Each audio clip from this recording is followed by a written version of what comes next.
Mi nombre es Gonzalo Fernández. Tengo 80 años y mis manos, las mismas que una vez juraron salvar vidas, tiemblan al sostener este dispositivo que graba mi voz. Lo que va a escuchar no es una historia, es una confesión. Y usted que ha llegado hasta aquí, no lo ha hecho por casualidad. Ha sido elegido para escucharla, para ser el depositario de una verdad tan monstruosa que ha permanecido oculta en las sombras del poder durante generaciones. Permítame ser directo, sin rodeos, porque mi tiempo se acaba y la cobardía ya no tiene lugar en mi alma marchita. La eterna juventud de la élite, de esos rostros que ve en las cumbres mundiales, en las portadas de las revistas, esos líderes y multimillonarios que parecen inmunes al paso del tiempo, no es fruto de la genética, ni de dietas milagrosas, ni de cirugías avanzadas. Su secreto es mucho más antiguo y oscuro. Se alimenta de sangre, se nutre de la vida robada a los jóvenes. En los próximos 60 minutos le revelaré no solo cómo lo hacen, sino dónde, quiénes participan y el precio que pagan, no en dinero, sino en humanidad. Y le prometo que al final de mi relato, usted verá el mundo con otros ojos. Ya no podrá ignorar las sombras que se alargan detrás de los tronos del poder. Yo fui uno de ellos. Fui el médico, el carnicero con bata blanca que facilitó sus abominaciones. Mi autoridad no proviene de libros polvorientos, aunque he estudiado los textos antiguos que hablaban de ello. Mi conocimiento viene de la experiencia directa, del olor metálico de la sangre fresca en un laboratorio clandestino, en una isla perdida del Atlántico, del sonido de un corazón joven latiendo por última vez. Los antiguos alquimistas buscaban el elixir de la vida en metales y pócimas. Estaban equivocados. El verdadero elixir siempre ha estado en nosotros, en la vitalidad pura de la juventud. Y las élites modernas, con su tecnología y su falta de escrúpulos, simplemente perfeccionaron el método de extracción. No le pido que me crea ahora, solo le pido que escuche, porque en los próximos capítulos le daré nombres, lugares y detalles que no podrá ignorar. Usted ha sido llamado a ser testigo. Y el conocimiento, créame, es una carga tan pesada como la culpa. Me ve ahora, un anciano decrépito en una habitación solitaria en las afueras de Évora, rodeado de lujos que me provocan náuseas. Pero hubo un tiempo en que mi nombre, Gonzalo Fernández, era sinónimo de prestigio en la alta sociedad de Lisboa. Fui un cirujano brillante, de una familia de renombre. Lo perdí todo. El juego en los casinos de Estoril, las noches ahogadas en deudas y sustancias que prometían un falso paraíso. Mi familia me dio la espalda. Estaba acabado, humillado, un fantasma de lo que fui. Y fue en ese preciso momento de debilidad, en mi punto más bajo, cuando ellos se acercaron. Siempre lo hacen así. Buscan a los caídos, a los que no tienen nada que perder y todo por ganar. Me ofrecieron una salida, una oportunidad de recuperar mi fortuna, mi estatus. No me hablaron de dinero, me hablaron de un propósito tan secreto y exclusivo que solo unos pocos en el mundo eran dignos de conocer. La promesa que le hago es concreta. Antes de que termine esta confesión, usted entenderá por qué ciertos políticos parecen rejuvenecer en el cargo en lugar de envejecer. Sabrá por qué desaparecen jóvenes en zonas rurales de Portugal y de otras partes del mundo sin dejar rastro, casos que la policía archiva como fugas. Conocerá la ubicación de al menos una de las clínicas insulares donde se llevan a cabo estos horrores. Le daré las claves para identificar a los inmortales que caminan entre nosotros. No son vampiros de leyenda, son monstruos de carne y hueso, con cuentas bancarias en Suiza y poder para iniciar guerras. Y esta revelación no es para satisfacer su curiosidad, es para armarle con la verdad, porque lo que ellos más temen no es a la muerte, sino a la luz. Prepárese. Lo que viene a continuación no es fácil de digerir. Le llevaré a los salones dorados, donde se cierran estos pactos diabólicos, y a los quirófanos esterilizados, donde se ejecutan. Le mostraré la ciencia pervertida y los rituales arcanos que combinan para lograr lo impensable. No hay vuelta atrás después de esto. Al escucharme, se convierte en cómplice de mi conocimiento. Se convierte en una amenaza para ellos. Pero también se convierte en una esperanza. La esperanza de que la verdad por fin salga a la luz. Y todo comienza con una historia que se remonta a mucho antes de que yo naciera, a las raíces mismas de la sed de inmortalidad del hombre. ¿Usted cree que esta obsesión por la juventud es un fenómeno moderno, impulsado por la cultura de la imagen y los avances médicos? ¡Qué inocencia! Esta sed es tan antigua como la humanidad misma. Lo que mis patrones perfeccionaron no fue el deseo, sino el método. Mucho antes de nuestros laboratorios, la historia ya estaba manchada con la sangre de esta búsqueda. Piense en la condesa húngara Erzsébet Báthory en el siglo XVI. La historia oficial la tacha de asesina en serie, una sádica que se bañaba en la sangre de vírgenes para preservar su belleza. Pero la verdad es más compleja. Ella no era una simple loca, fue una de las primeras practicantes documentadas de esta ciencia oscura. Sus métodos eran brutales, primitivos, pero el principio era el mismo. la transferencia de la esencia vital de los jóvenes a los viejos. Sus diarios, de los que solo sobreviven fragmentos censurados en colecciones privadas, no hablan de locura, sino de protocolos de purificación y absorción de la vitalidad. La búsqueda es universal. En la antigua China, los emperadores buscaban elixires, pero los textos taoístas más secretos hablan de prácticas mucho más orgánicas, de la absorción de la esencia vital de cautivos jóvenes. No eran mitos, eran los primeros experimentos. En Portugal, durante nuestra era de los descubrimientos, nuestros valientes navegantes no solo buscaban especias y oro. Ciertas órdenes secretas, como una rama disidente de los Caballeros de Cristo, financiaron expediciones con un único propósito: encontrar la fuente de la juventud. No buscaban una fuente de agua mágica, como cuenta la leyenda popular para niños. Buscaban tribus aisladas con una vitalidad genética pura, reservas humanas de las que extraer la esencia. El explorador João Martins de Sousa, en 1542, no murió de fiebres en el Amazonas, como dicen los libros de historia. Fue ejecutado por sus propios hombres tras descubrir que los especímenes botánicos que recolectaba eran en realidad niños indígenas para los laboratorios de un noble en Coimbra. Todo fue silenciado, borrado de los registros oficiales, pero la verdad perdura en los archivos privados de ciertas familias que aún hoy ostentan el poder en nuestro país. La conexión entre el pasado y el presente es una línea de sangre ininterrumpida. Las familias que financiaron a esos exploradores, los descendientes de los nobles portugueses que buscaban la fuente de la vida en el Nuevo Mundo, son las mismas estirpes que hoy dirigen los conglomerados farmacéuticos y los fondos de inversión que son dueños de la Clínica Aurora Eterna, donde yo trabajé.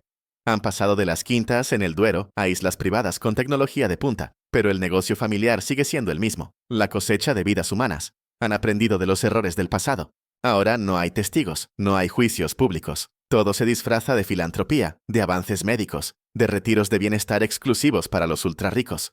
Se desmiente el mito de que esto es una conspiración moderna. No lo es. Es la continuación de una tradición aristocrática. En el siglo XIX, con los avances en la medicina y la comprensión de la sangre, los métodos se refinaron. Un médico de Oporto llamado Dr. Antonio Ferreira, en 1880, fue pionero en las transfusiones, pero sus experimentos privados, detallados en una correspondencia que fue comprada y ocultada por la familia Sousa, iban mucho más allá. Hablaba de la revitalización celular mediante la infusión de plasma joven.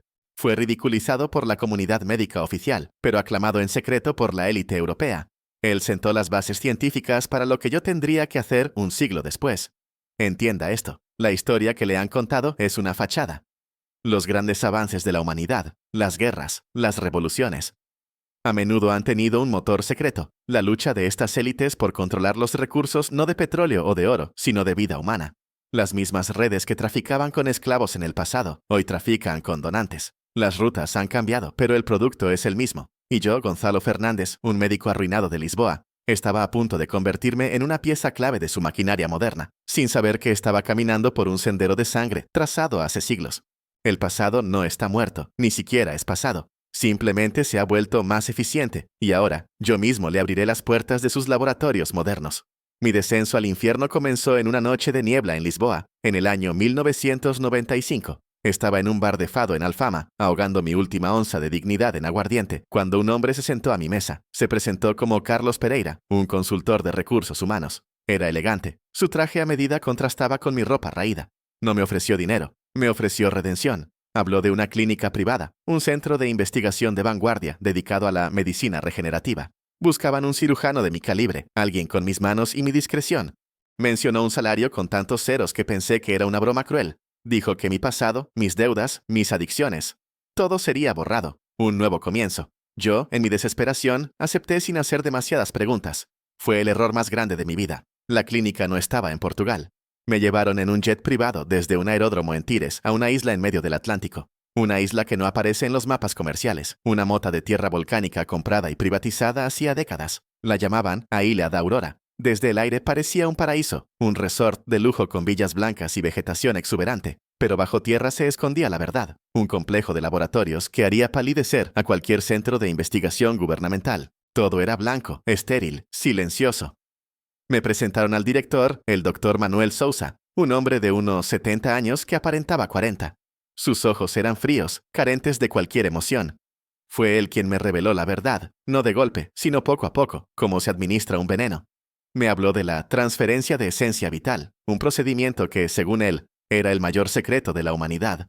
La verdad oculta es que no se trata de ciencia, sino de un acto de depredación. El tratamiento no era una cura, era un robo. Los pacientes eran la élite mundial, políticos ancianos, magnates de la industria, miembros de familias reales europeas. Y los donantes eran jóvenes, hombres y mujeres sanos, de entre 18 y 25 años, secuestrados en pueblos pobres del Alentejo, de aldeas remotas de Brasil, de barrios marginales de Angola. Personas cuyas desapariciones apenas causarían un murmullo. Eran catalogados no por sus nombres, sino por un código de barras tatuado en el cuello. Se les mantenía en un estado de salud óptima, alimentados con la mejor comida, ejercitados, como ganado de primera antes del matadero. Eran las fuentes de la materia prima. La conspiración es global y está perfectamente orquestada. Las agencias de inteligencia lo saben. Ciertas facciones de poder lo saben. Las organizaciones humanitarias internacionales son cómplices silenciosas, desviando la mirada a cambio de donaciones millonarias. ¿Cree que es una coincidencia que ciertas farmacéuticas inviertan miles de millones en investigación genética mientras sus directivos no envejecen? ¿Cree que los yates que desaparecen en alta mar siempre son accidentes? Son transportes. La versión oficial es siempre una mentira conveniente. En la clínica vi con mis propios ojos a un conocido líder de Oriente Medio, un hombre que públicamente padecía una enfermedad degenerativa, salir de una semana de tratamiento con la vitalidad de un hombre 20 años más joven.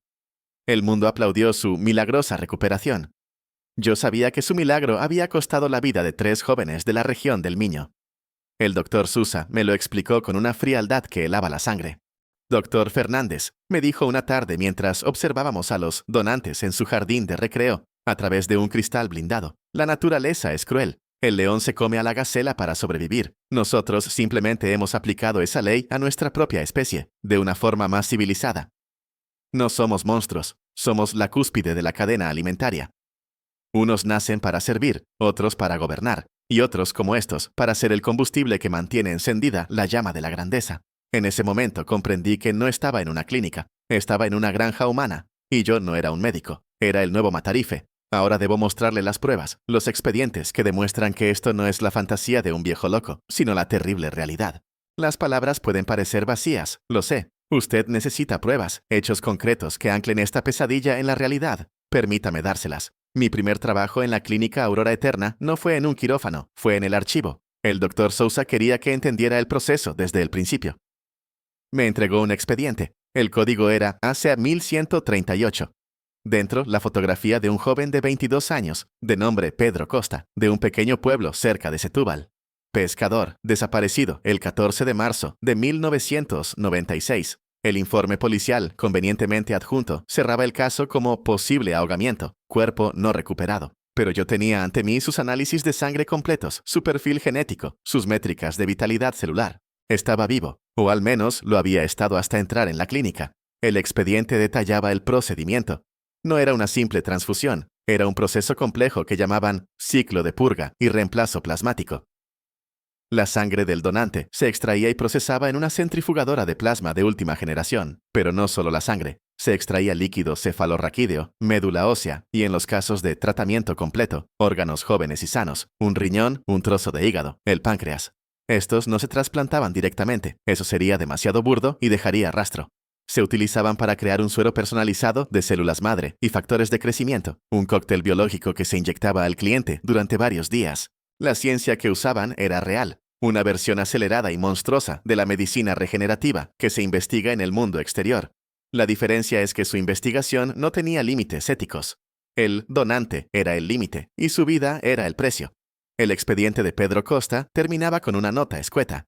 Ciclo completado con éxito. Cliente anónimo. Disposición final del material biológico residual, según protocolo. El material biológico residual era el cuerpo de Pedro. Tengo en mi poder, escondidos en un lugar seguro, 3 de esos expedientes. No son copias, son los originales que robé antes de huir. Contienen los nombres de los donantes, sus pueblos de origen en Portugal, y los nombres en clave de los clientes que recibieron su vida. Uno de ellos es una famosa figura política europea que aboga por los derechos humanos. Una hipocresía tan vasta que quema el alma. Estos documentos son mi sentencia de muerte, pero también la única prueba tangible que puedo ofrecer al mundo. Los nombres, las fechas, los procedimientos. Todo está ahí. El testimonio de otros es imposible de conseguir. Los que participan, como yo, están atrapados por el oro y el miedo. El personal de la clínica, desde los guardias hasta las enfermeras, son reclutados de la misma manera, personas rotas, con pasados oscuros, fácilmente controlables. Nadie sale de la isla, salvo los clientes. Y los donantes, por supuesto, nunca salen. Pero una vez, un joven técnico de laboratorio, un muchacho llamado Miguel, intentó filtrar información. Lo descubrieron. No hubo juicio. Simplemente, una mañana, su cama estaba vacía. El doctor Sousa nos reunió a todos y nos dijo que Miguel había sufrido un trágico accidente de buceo. Todos entendimos el mensaje. El silencio se compra con lujo y se sella con terror. La refutación de los escépticos es simple. Miren a su alrededor. Miren a las figuras de poder que desafían la biología. Miren las estadísticas de personas desaparecidas que nunca se resuelven.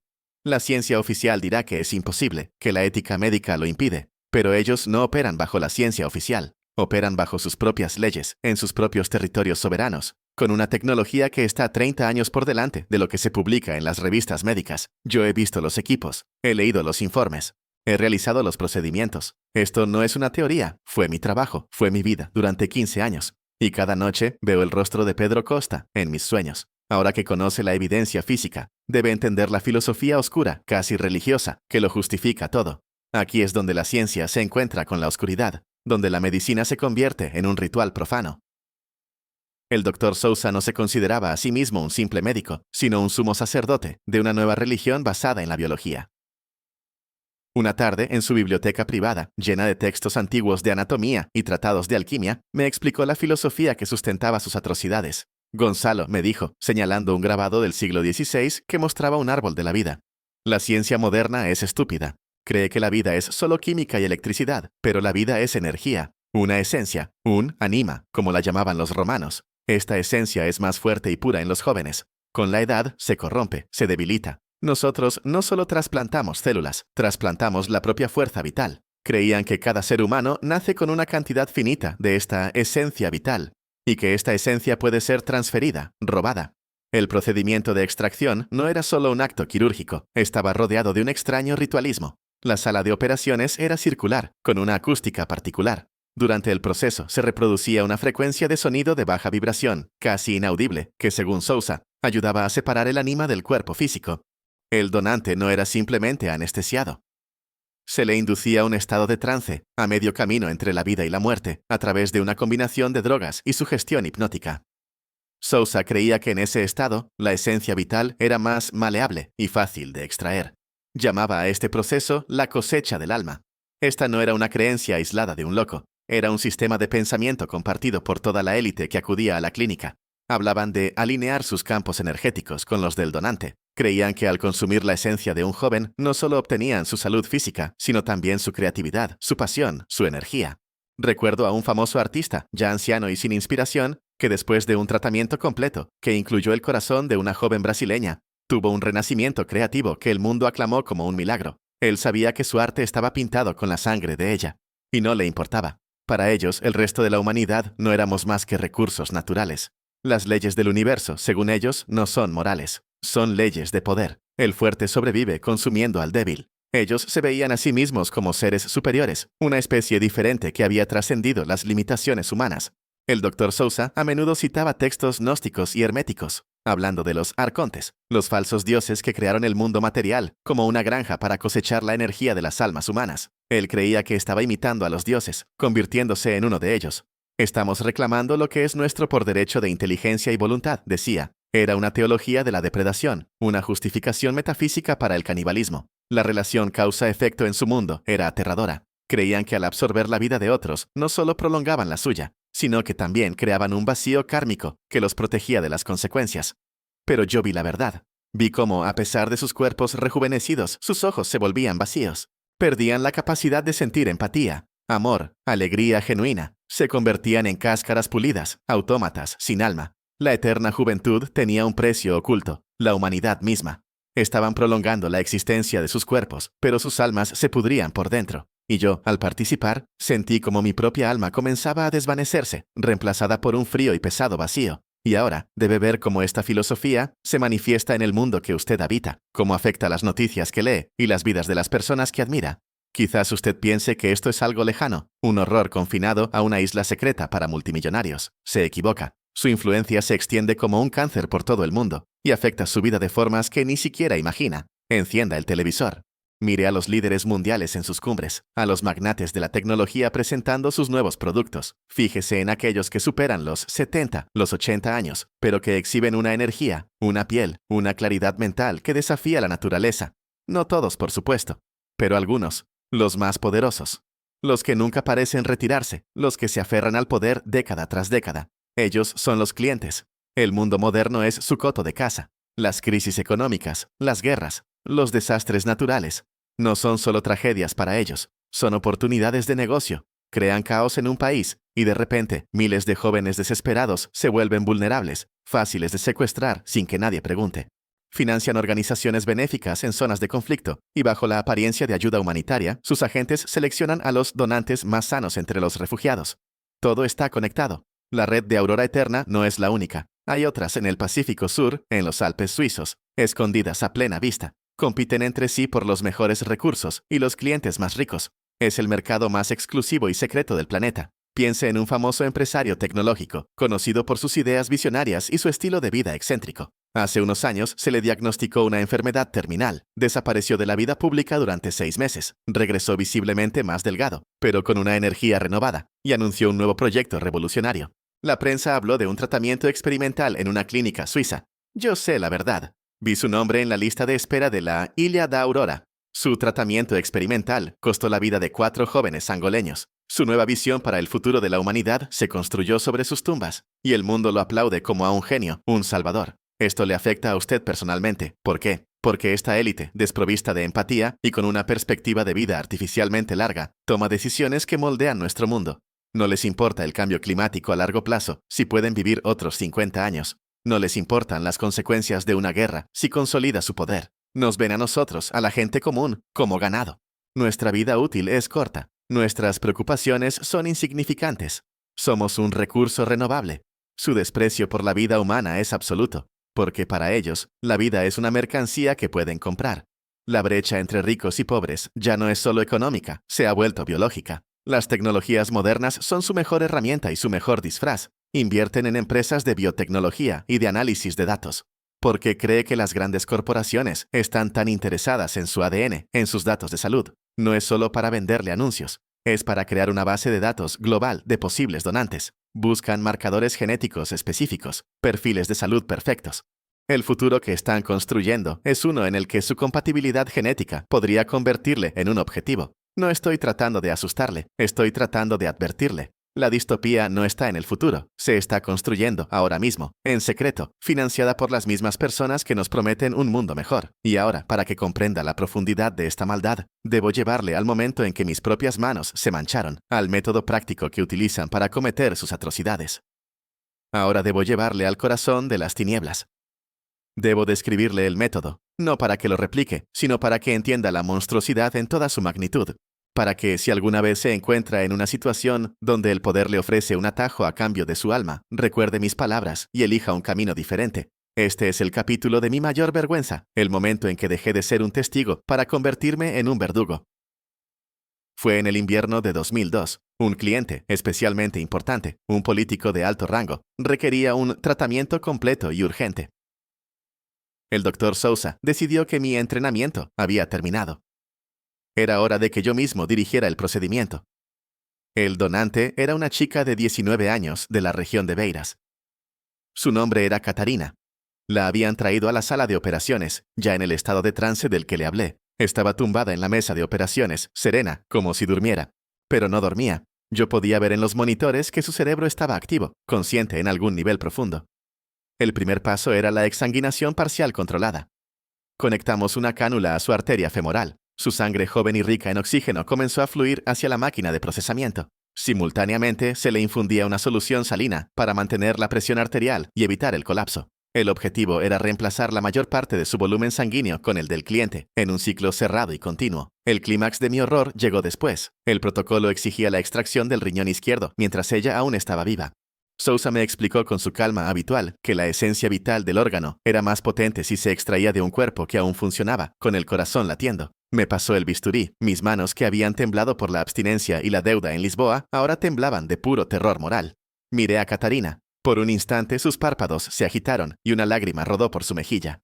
No sé si fue un reflejo o si su alma atrapada estaba gritando. En ese momento supe que estaba cruzando un umbral sin retorno. Hice la incisión. El calor de su cuerpo, el olor de su sangre, es algo que nunca me abandonará. Extraje el órgano, un riñón perfecto y sano, y lo coloqué en el contenedor de estasis. Su ritmo cardíaco se volvió errático en el monitor. El doctor Sousa simplemente asintió y dijo: «Buen trabajo, doctor. Ahora proceda con la terminación». La terminación era una inyección letal de cloruro de potasio, directa al corazón. Un asesinato limpio y silencioso, disfrazado de procedimiento médico. La advertencia es esta: el primer paso hacia el mal nunca parece un abismo, sino una pequeña concesión. Para mí fue aceptar un trabajo bien pagado. Luego fue mirar para otro lado. Luego fue analizar muestras de sangre. Luego fue ayudar en una cirugía. Y finalmente fue sostener el bisturí. Ellos no le piden que se convierta en un monstruo de la noche a la mañana. Le corrompen gradualmente, haciendo que cada nuevo horror parezca solo un poco peor que el anterior, hasta que un día se mira al espejo y ya no reconoce al hombre que ve. Si alguna vez le ofrecen un trato que parece demasiado bueno para ser verdad, que requiere que comprometa sus principios solo un poco, huya. Corra y no mire atrás. El resultado esperado de estas prácticas es una mentira. Sí, los cuerpos se rejuvenecen, la piel se tensa, las enfermedades remiten, la energía vuelve. Me sometí a tratamientos menores yo mismo, usando plasma residual. Por eso he llegado a los 80 años. Pero es una fachada. Por dentro se crea un vacío. La vida que roban no llena, solo crea más hambre. Los clientes se vuelven adictos. Necesitan tratamientos cada vez más frecuentes, cada vez más potentes. Se convierten en fantasmas habitando cuerpos jóvenes, atormentados por pesadillas, incapaces de conectar con otros seres humanos. El precio de su longevidad es una soledad y una paranoia absolutas. Viven con miedo constante de ser descubiertos y de que el tratamiento deje de funcionar. El error más grande es creer que se puede controlar el mal, que se puede participar solo un poco y salir indemne. No se puede. Es como un ácido que lo disuelve todo. Me hice rico. Compré una quinta en el Alentejo, coches de lujo, todo lo que una vez había perdido. Pero perdí mi capacidad de dormir sin ver el rostro de Catarina. Perdí la capacidad de disfrutar de una comida sin pensar en lo que comían los donantes. Perdí mi humanidad. Me convertí en un actor interpretando el papel de un hombre vivo. No haga lo que yo hice. Ninguna cantidad de dinero o de años de vida vale la pérdida del alma. Y ahora, al final, debo revelarle la última y más cruel de las verdades, la farsa que se esconde incluso en el corazón de su diabólico éxito. Hemos llegado al final de mi confesión, y aquí, en el ocaso de mi miserable vida, debo compartirle la revelación final, la ironía más cruel de todo este pacto con el diablo, la eterna juventud, la inmortalidad que tanto anhelan y por la que tanto sacrifican. Es una farsa, no funciona a largo plazo, es un espejismo. Yo soy la prueba viviente. Los tratamientos que recibí me mantuvieron funcional durante décadas, pero ahora el efecto se está revirtiendo, y de forma acelerada. Mi cuerpo se está descomponiendo desde dentro. Es como si todas las vidas que ayudé a robar estuvieran reclamando su deuda en mi propia carne. Los médicos que he consultado en secreto no entienden lo que me pasa. Lo llaman un desorden degenerativo celular sin precedentes. Yo sé lo que es. Es la justicia del universo, lenta pero implacable. La verdad más impactante es esta. El proceso destruye el ADN del receptor a nivel sutil. Cada infusión de esencia ajena erosiona el propio patrón vital. El cuerpo se vuelve dependiente de la energía externa, como un adicto. Y cuando el suministro se detiene, o cuando el cuerpo finalmente rechaza el material extraño, el colapso es catastrófico. He visto a clientes antiguos, aquellos que comenzaron en los años 70, morir de formas horribles, envejeciendo décadas en cuestión de semanas, sus cuerpos consumidos por cánceres extraños y agresivos. La inmortalidad es la zanahoria que usan para mantener a todos en la rueda. La realidad es que solo están posponiendo la muerte, a cambio de un final mucho más terrible y la condenación eterna de su alma. Usted ha sido elegido para recibir este conocimiento porque el universo busca el equilibrio. Una oscuridad tan grande no puede existir sin que nazca una luz que la exponga. Usted es ahora esa luz. No le pido que tome las armas ni que se convierta en un mártir. Le pido algo más difícil, que viva con los ojos abiertos, que cuestione las narrativas oficiales, que enseñe a sus hijos a valorar la empatía por encima de la ambición, que comparta esta historia, no como un hecho literal que le pondrá en peligro, sino como una parábola, una advertencia. Plante la semilla de la duda en las mentes de otros. La verdad, una vez plantada, crecerá. El poder de ellos se basa en el secreto y en nuestra ignorancia. Acabemos con ambos. Sienta la urgencia de este momento. El mundo está en una encrucijada. Ellos están planeando su siguiente paso, la integración de esta tecnología con la inteligencia artificial para crear una nueva forma de ser posthumano, dejando al resto de la humanidad atrás como una subespecie. No tenemos mucho tiempo. El cambio debe comenzar ahora, en el corazón y la mente de cada persona que escucha esto. No espere a que alguien más actúe. Su conciencia, su decisión de no ser indiferente, es el primer acto de resistencia. Cada vez que elija la compasión sobre el egoísmo, cada vez que defienda a los débiles, estará luchando contra el mundo que ellos quieren construir. Si he de ofrecerle alguna bendición, que sea esta: que el conocimiento que le he dado no le llene de miedo, sino de propósito. Que la divinidad o la fuerza universal del bien que ellos tanto desprecian, le guíe y le proteja. Usted ya no es el mismo que era hace una hora. Ha sido iniciado en un secreto terrible, pero también en una verdad profunda sobre la naturaleza del bien y del mal. Sienta cómo este conocimiento despierta algo en su interior, una responsabilidad, un poder, el poder de ver más allá del velo. Yo, Gonzalo Fernández, he perdido mi alma, pero al confesarme ante usted, quizás, solo quizás, he salvado la suya. No cometa mis errores. Honre la vida que le ha sido dada. Es el único tesoro verdadero.